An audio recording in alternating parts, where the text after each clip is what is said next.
मोहब्बत अमन है और अमन का पैगाम पाकिस्तान। दोस्तों, मैं हूँ अदनान फराज और आप लोग देख रहे हैं पाकिस्तान चैनल। मेरी तरफ से और मेरी पूरी टीम की तरफ से सारे पाकिस्तानियों को 14 अगस्त बहुत बहुत मुबारक।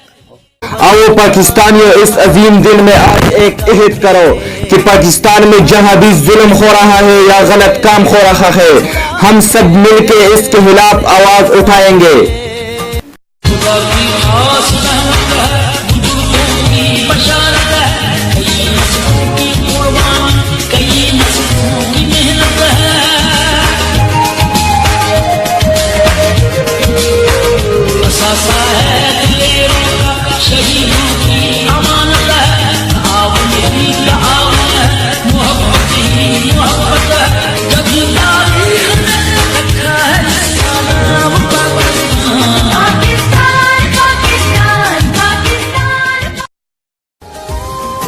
और मैंने 3 अगस्त को एक पोस्ट किया था कि नगमा पे वीडियो एडिट करनी है, अपनी अपनी तस्वीर कमेंट करो। जिस दोस्तों ने तस्वीरें कमेंट किए थे उस लोगों की तस्वीरें ये है।